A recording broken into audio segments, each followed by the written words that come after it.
Hey there, welcome back to another review, this time of Ant-Man and the Wasp, the latest Marvel film and the sequel to Ant-Man. Now, Ant-Man is a film that really surprised me when it came out. I was leery of it because Edgar Wright, who was really firmly attached to the project, was canned, or actually he left the project because of creative differences with Disney. And that really worried me because Edgar Wright was a director that I really enjoyed and I liked his work, and he was a very talented guy, and he was very close to this project. So when he was let go, I was very leery of Ant-Man, and that's understandable.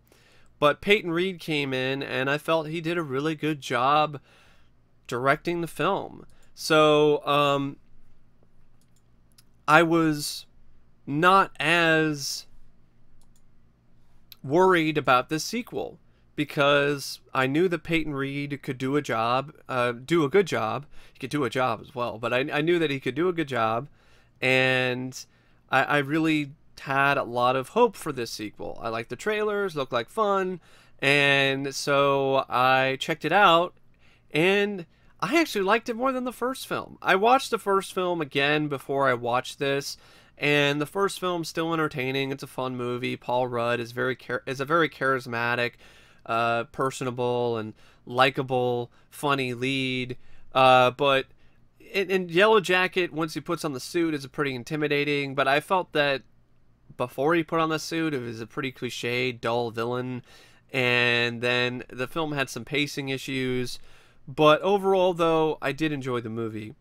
Michael Douglas was fantastic, as was Evangeline Lilly, and Michael Pena and company were some good comic relief.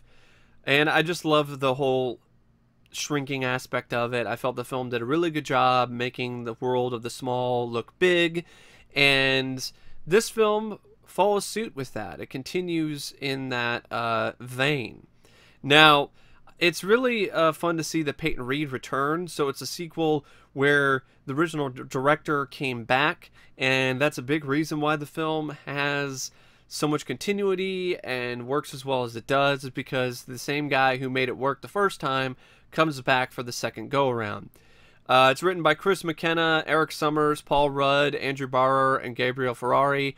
I don't know why there was that many writers, but they all did a solid, respectable job with the screenplay. It's based on the Ant-Man character from the Marvel Comics. It stars Paul Rudd as Scott Lang, Ant-Man. He's just as likable, just as entertaining, just as fun to watch as he was in Ant-Man in the sequel, Ant-Man and the Wasp. Evangeline Lilly, she's even better in this as Hope, because she actually gets to be the Wasp in this, and she kicks ass. She steals the show right out from underneath Paul Rudd's feet, and really loved the action sequences with her. She was very fluid. She really knew what she was doing in terms of the martial arts, and I love the whole aspect of using her ability to fly around. Like, that made it different compared to Paul Rudd's action sequences and his abilities. And she also has that ability to make things grow really big or grow really small, and I thought that was really cool. There were some really fun creative action sequences in the film that use that. Michael Pena was really a blast as always as Luis. Walton Goggins was a pretty villain. If I was going to say one thing about this, and even one thing about Ant-Man, the villains are pretty weak. That's one of the few things about these movies that I feel don't really work that well, and I feel that could use a lot of improvements. Walton Goggins, could care less about the guy. I've never really been a fan of him to begin with as an actor. He seems to play the same role in every movie. He's a lame villain in this, just like he was a lame villain in Tomb Raider. Bobby Cannavale's, he's fine as Jim Paxton, the husband to Scott's ex-wife Maggie, and Judy Greer is fine too as Maggie. T.I. Harris is once again fine, surprisingly, in his role as Dave. Usually T.I. Harris is a guy that I can't stand as an actor. Here he's fine, as is David Dastmalchian as Kurt. Hannah John-Kamen is the new villain, Ghost, and I really thought her performance was awful. The character I didn't mind because it was different. It was a sympathetic villain, but at the same time, she had no presence. She had no impact. She did fine physically, but when it comes to having a presence and being believable as a villain, she was none of that. She came across with the same validity as the actress who played the mummy in the recent Mummy film with Tom Cruise. And that's not a good thing at all. And Abby Ryder Forston was cute as a button as Cassie, and it was really nice to see Michelle Pfeiffer. I love Michelle Pfeiffer. I thought it was a great casting choice to have her play Janet Van Dyne. Laurence Fishburne is also really good as Bill Foster, and Randall Park, he's there as Jimmy, this FBI agent who's trying to catch Scott and Michael Douglas's character. Of course, Michael Douglas is also great too as Hank. So solid cast for the most part, despite the villains being weak. That seems to be a problem with Marvel anyway. If it's not Thanos or Ultron, a good amount of the villains are just pretty weak and forgettable. But, you know, they could have been worse, but you can tell that even the screenwriters knew that Ghost was a weak villain, so they needed to have her plus a human bad guy who has no powers. Like, she's still human, but what I meant is a villain that has no particular abilities. So, yeah, villains are a letdown.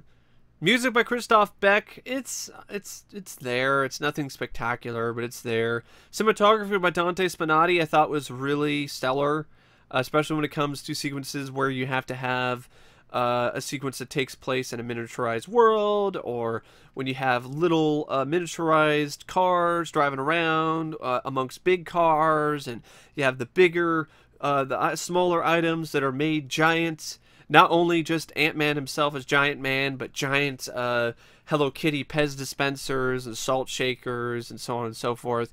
And that also, the cinematography also ties into Peyton Reed, because the two go hand in hand, and they're a good team, Peyton and Dante.